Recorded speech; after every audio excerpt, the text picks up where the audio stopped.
What if everything you've ever been taught about love was rooted not in freedom, but in fear?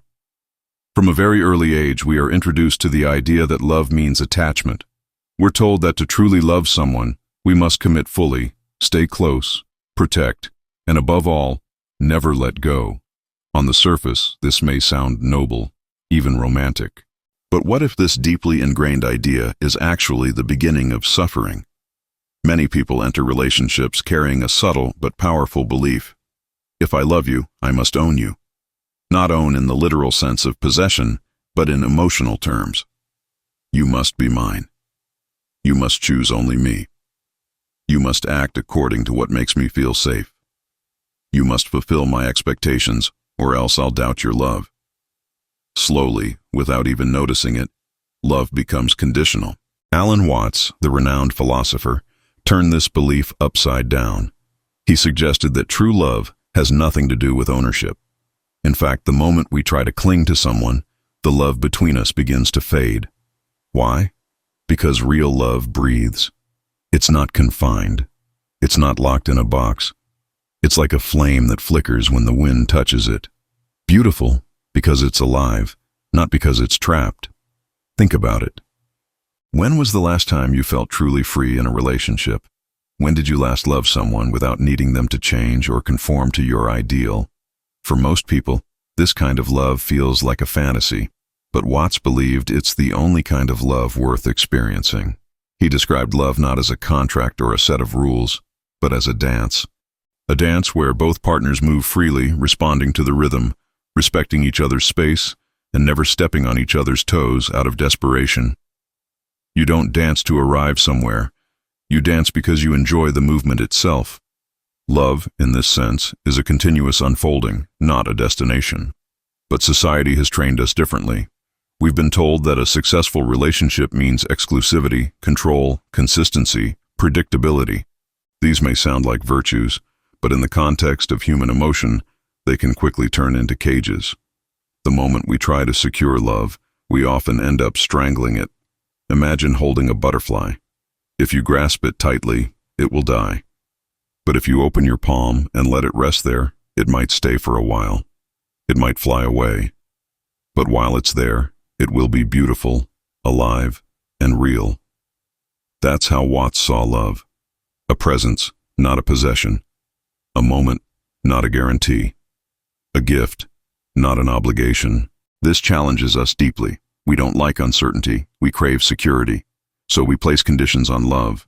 We demand reassurance. We monitor our partners. We question their loyalty. We set rules. But in doing so, we reduce love to something transactional. And when love becomes a transaction, it stops being love. It becomes a bargain. Watts invites us to see that letting go of control is not the same as giving up. Letting go means trusting that love, if real, does not need to be forced. It does not need to be proven every day. It just is. Like the sun that rises, like the tide that comes in. Love, when allowed to be, flows naturally. This perspective is both liberating and terrifying, because if we don't control it, what if we lose it? But Watts would say that you never lose true love. You only lose the illusion of love built on control. And that's a loss worth enduring. To begin loving without owning, we must first confront our own fears. The fear of abandonment, the fear of rejection, the fear that we are not enough. Only when we heal these inner wounds can we show up in a relationship as whole people, not as half-souls searching for completion. This kind of love, the one Watts speaks of, is rare. But it is real. It begins with awareness. It deepens with trust. And it blossoms when we realize that to love someone without owning them is to honor their freedom and cherish their choice to walk beside us, not out of obligation, but out of genuine desire. If this resonates with you, take a moment to reflect. Leave a brief comment below so we can hear your voice. True love is freedom, not possession. Let's continue the conversation together. Alan Watts on the nature of true love. Alan Watts had a gift. He could take the most complicated spiritual truths and express them in ways that felt as natural as breathing. When it came to love, his message was clear yet radical. Love is not something we do to own another person. It is something we share moment to moment with complete openness, without demand. In Watts's view, true love is not built on conditions or expectations. It is an act of pure being, not of control. He often compared love to music. You don't listen to music just to get to the end of a song. You listen because the melody itself brings joy. The pauses, the crescendos, the unpredictable turns. This is what makes it meaningful. Similarly, love is not about reaching a goal like marriage, security, or permanence. It's about the ongoing experience. And the more you try to control the flow, the more you miss the essence. When you love someone truly, you're not trying to trap them in your life. You're simply appreciating who they are in the present. You are not trying to mold them to fit your expectations. You are not projecting your needs onto them. Instead, you are present with them as they are, not as you wish them to be. This form of love requires a deep level of maturity. It requires us to stop thinking of people as possessions and start seeing them as individual beings with their own paths. It asks us to celebrate their freedom, even when it means they may choose something different than what we had hoped. Watts challenges the romantic ideal that love must always mean forever. He says that when we obsess over longevity, we often forget to enjoy the now. We worry so much about making love last that we forget to make it real. We hold on tightly, hoping time will secure what fear cannot. But real love is not guaranteed by time. It's revealed in presence.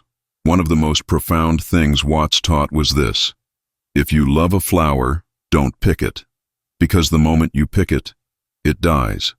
You love it by watching it grow, by letting it remain in its natural state. This metaphor applies to relationships.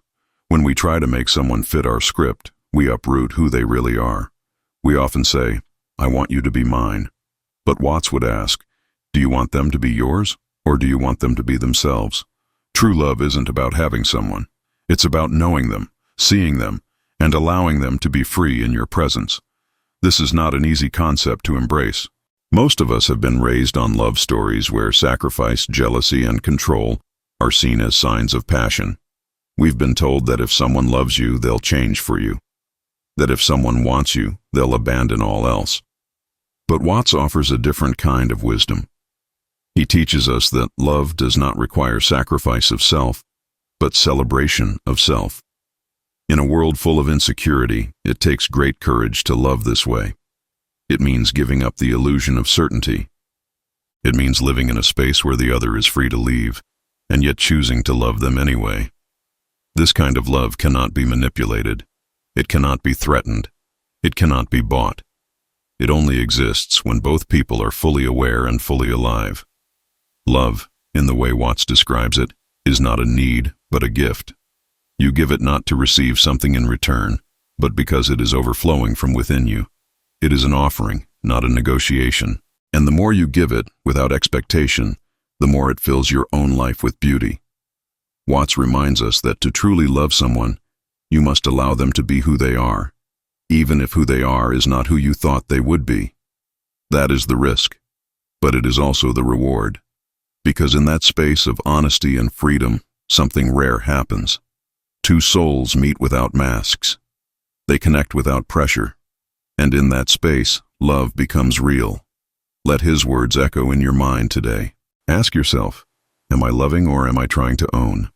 The answer may change how you show up, not just in your relationships, but in your entire life.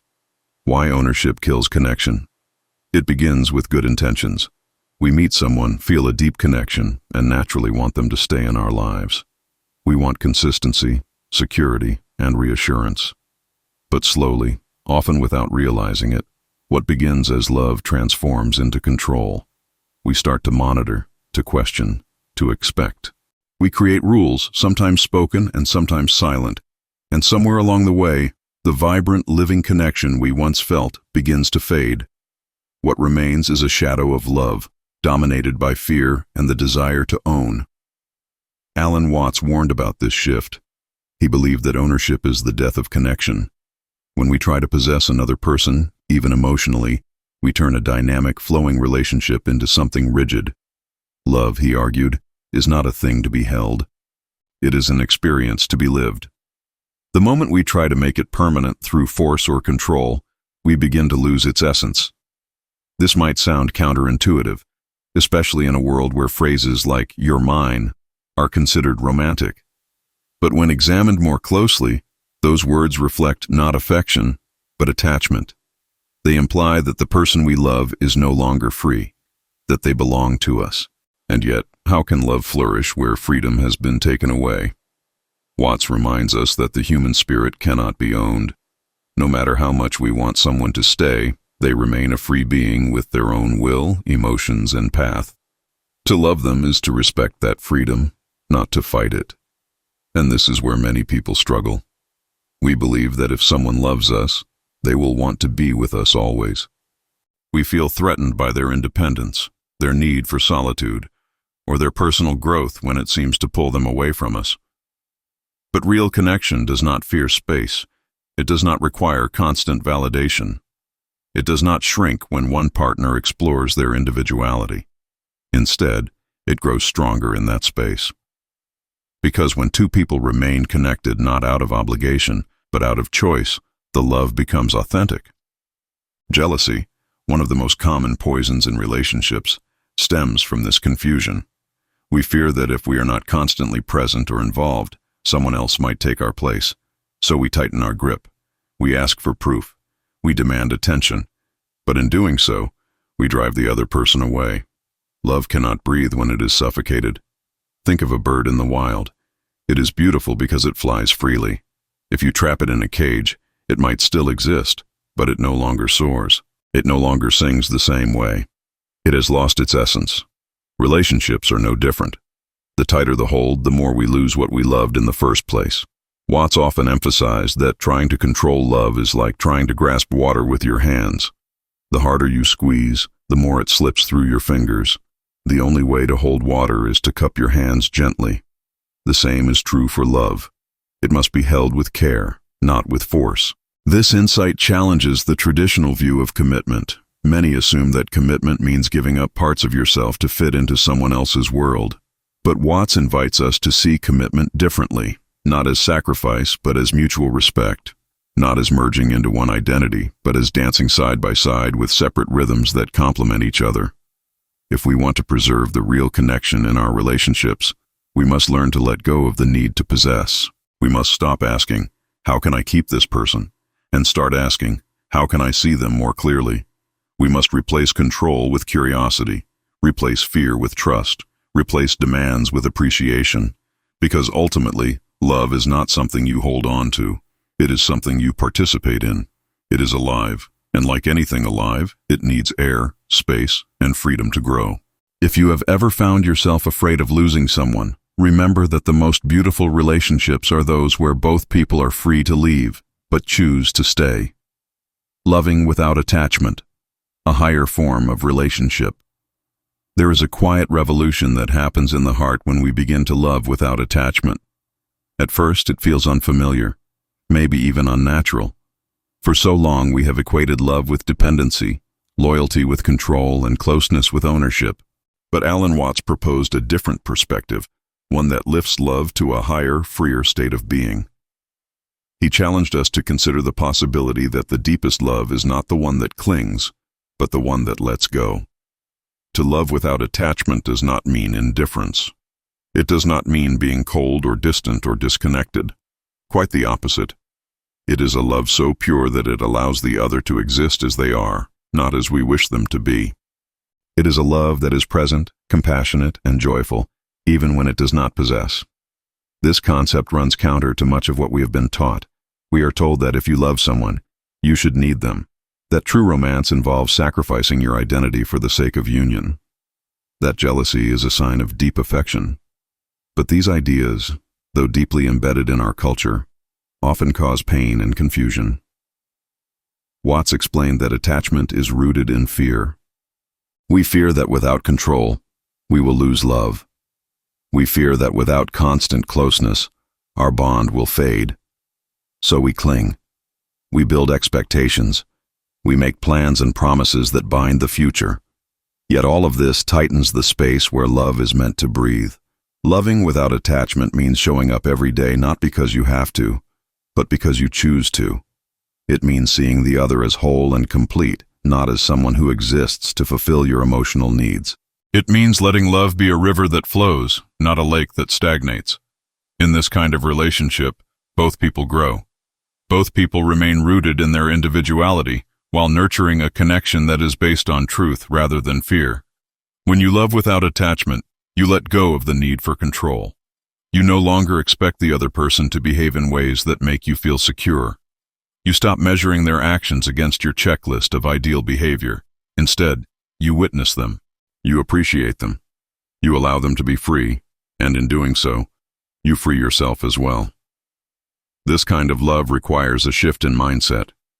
It asks you to stop asking what you can get from the relationship, and instead ask how you can be fully present within it. It invites you to stop looking for guarantees and start embracing uncertainty. It's not that you stop caring. In fact, you care deeply, but you care without needing to control the outcome. Alan Watts often pointed out that trying to secure love is like trying to bottle the wind. The moment you trap it, you kill its essence. But when you stand in the wind and feel it on your face, you experience it fully. That is the nature of love when attachment is absent. It is experienced, not possessed. In practical terms, this means creating space in your relationship. It means allowing your partner to have their own dreams, their own time, their own identity. It means not taking everything personally. It means recognizing that love does not mean merging into one person, but walking together, side by side, as whole beings. This approach is not without risk. When you let go of attachment, you must also let go of certainty. There are no guarantees that the other will stay, but that is what makes it beautiful, because when they do stay, you know it is real. Not out of habit, not out of fear, but out of a conscious choice made each day. Loving without attachment is a higher form of relationship because it is not fueled by insecurity. It is not about meeting needs or fixing wounds. It is about sharing life with someone while remaining rooted in your own soul. It is about giving freedom and receiving trust. It is about choosing love again and again, not because you must, but because you want to. If you've ever felt burdened by the emotional weight of attachment, consider this perspective. Ask yourself if what you seek is love or the illusion of safety. Sometimes what we think is love is only a need to not be alone, but when you are no longer afraid of standing alone, you can finally love without fear. There is something profoundly liberating in the realization that love does not require possession. For many, this truth arrives slowly, after heartbreak, after disappointment, after years of trying to control what could never be controlled. And when it finally sinks in, it feels like a weight has been lifted from the soul.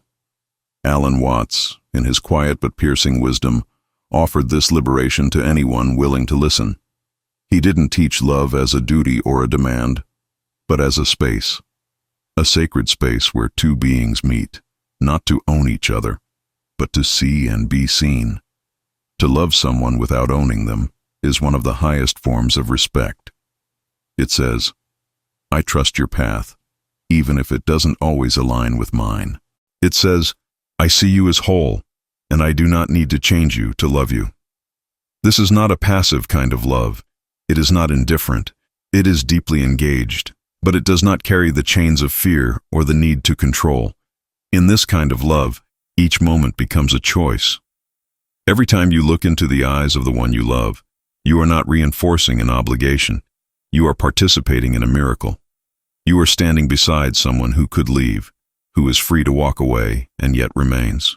Not because of rules or fear or guilt, but because love itself is enough. Watts often emphasized that life is not a problem to be solved, but an experience to be had. The same is true for love. When we stop trying to secure it, fix it, or force it, we begin to live inside it. We begin to experience love in its purest form. Spontaneous, unpredictable, alive. Imagine a relationship where both people are free to be who they truly are, without fear of punishment, silent resentment, or emotional withdrawal.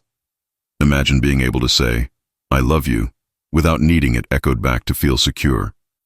Imagine knowing that someone chooses to be with you, not because they are afraid to leave, but because they genuinely want to stay. That is the power of loving without owning. But how do we begin to love this way? It starts with awareness. We must become aware of the ways we try to control others, even subtly. We must notice when our fear disguises itself as care, when our insecurity becomes disguised as love. We must gently unlearn the patterns we inherited, the ideas we absorbed from culture, movies, and even family. It continues with self-work. The more whole you become within yourself, the less you need someone else to complete you. And from that wholeness, love becomes a sharing, not a seeking. You are no longer looking for someone to fix your wounds. You are simply walking alongside another soul, witnessing their journey while honoring your own. Alan Watts never claimed that this path was easy. Letting go of attachment is one of the hardest things we can do. It means releasing control. It means surrendering to the unknown. But what we gain in return is peace. A peace that comes from knowing that we are not forcing love to stay. We are allowing it to be. This kind of love is rare, but it is possible. And the more we choose it, the more we invite others to choose it too. The more we speak about it, the more we normalize it. The more we practice it, the more we become living proof that love can be kind, honest, free, and still last. As we end this reflection, I invite you to carry this message with you. Let it influence how you speak, how you connect, how you hold space for others. Let it challenge the old stories and inspire new ones. You don't have to love the way the world taught you. You can love the way your soul remembers. If this message spoke to something deep inside you, do not keep it to yourself. Like this video, subscribe to the channel for more reflections inspired by Alan Watts, and share this message with someone who may need it. But more importantly, bring this truth into your own life. Let your love be free. Let it be real. Let it be a choice every single day. Thank you for listening, and thank you for walking this path of conscious love. You are not alone in this journey. And now that you know the truth, you have the power to live it.